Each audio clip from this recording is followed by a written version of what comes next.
Hello friends, સ્વાગત છે તમારું આપણી યુટ્યુબ ચેનલ ગુજરાત જોબ એલર્ટમાં। તો તાજેતરમાં જ એલઆરડીની જે ઓફિશિયલ વેબસાઇટ છે તેના પર પોલીસ ભરતી અંગેનું જે કટ ઓફ છે તે જાહેર કરી દેવામાં આવ્યું છે। આ કટ ઓફ કેટેગરી વાઇઝ જાહેર કરવામાં આવ્યું છે। સાથે જ જે કટ ઓફ જાહેર કરવામાં આવ્યું છે શું તે તમામ ઉમેદવારોને નિમણૂક મળશે, તો આ અંગેની સંપૂર્ણ સમજ આપણે આ વિડીયોમાં મેળવીએ। તો સૌથી પહેલાં તો તમે એ માહિતી મેળવી લો કે જે અહીંયા કટ ઓફ જાહેર કરવામાં આવ્યું છે તે કુલ 22,164 ઉમેદવારોનું જાહેર કરવામાં આવ્યું છે। 12,000 જગ્યાની સામે 22,164 ઉમેદવારોનું કટ ઓફ જાહેર થયું છે। હવે જો કેટેગરી વાઇઝ વાત કરીએ તો જનરલ કેટેગરીના પુરુષ ઉમેદવારો માટેનું જે કાંઈ કટ ઓફ છે તે 120.50 માર્ક રહ્યું છે। તેની સાથે મહિલા ઉમેદવારોનું જે કટ ઓફ છે તે 98.25 માર્ક રહ્યું છે।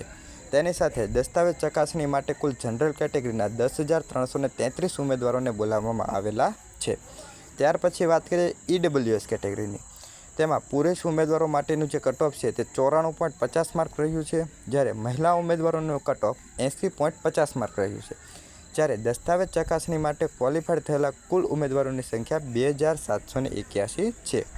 હવે વાત કરીએ એસસીબીસીના કેટેગરીના જે ઉમેદવારો છે તેઓની, તો એસસીબીસી કેટેગરીના જે પુરુષ ઉમેદવારો છે તેઓનું કટ ઓફ 109.75 માર્ક રહ્યું છે, જ્યારે મહિલા ઉમેદવારો માટેનું કટ ઓફ તે 80.25 માર્ક રહ્યું છે। તેની સાથે દસ્તાવેજ ચકાસણી માટે કુલ 5,737 ઉમેદવારો છે તેમને બોલાવવામાં આવેલા છે। ત્યાર પછી વાત કરીએ એસસી કેટેગરીની, તો એસસી કેટેગરીના જે ઉમેદવારો છે તેમાં પુરુષ ઉમેદવારોનું કટ ઓફ છે તે 94.75 માર્ક રહ્યું છે। તેની સામે મહિલા ઉમેદવારોનું કટ ઓફ 80.50 માર્ક રહ્યું છે, જ્યારે દસ્તાવેજ ચકાસણી માટે કુલ 1,631 ઉમેદવારોને બોલાવવામાં આવેલા છે। હવે વાત કરીએ એસટી કેટેગરીના ઉમેદવારોનું, તો તેઓનું કટ ઓફ 80.50 માર્ક રહ્યું છે, જ્યારે મહિલા ઉમેદવારો માટેનું કટ ઓફ રાઇટ 80 માર્ક રહ્યું છે। એટલે કે જે મહિલા ઉમેદવાર પાસ થયા છે તે તમામને નામ આવ્યા છે। સાથે દસ્તાવેજ ચકાસણી માટે કુલ 1,682 ઉમેદવારોને બોલાવ્યા છે। હવે વાત કરીએ કે આ કટ ઓફ જે જાહેર કરવામાં આવ્યું છે, આ કટ ઓફમાં તમારું શું મંતવ્ય છે? શું આ કટ ઓફ જાહેર કરવામાં આવ્યું છે તેમાં પ્લસ માઇનસ થવાની સંભાવના છે? કારણ કે કુલ 22,164 ઉમેદવારોને દસ્તાવેજ ચકાસણી માટે બોલાવવામાં આવેલા છે।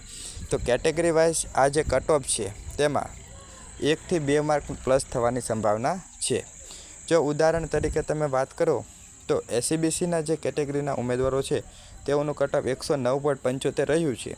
તો હવે જે કુલ 5,737 ઉમેદવારો બોલાવ્યા છે તો તેમાંથી વેરિફિકેશનમાં કેટલા ઉમેદવારો હાજર રહેશે તેના આધારે કટ ઓફ ઉપર નીચે જોઈ શકે છે। કટ ઓફમાં ઝાઝો ફરક નહીં પડે, કારણ કે ટેટ 1, બિન સચિવાલય, ગ્રુપ AB આ તમામ ઉમેદવારોને નિમણૂક આપી દેવામાં આવી છે। સાથે સાથે જ હમણાં ઘણી બધી પ્રક્રિયા જેવી કે હાઈસ્કૂલ છે, પ્રાથમિક છે, તો કટ ઓફ નીચું રહેવાની શક્યતા છે। તો મળીએ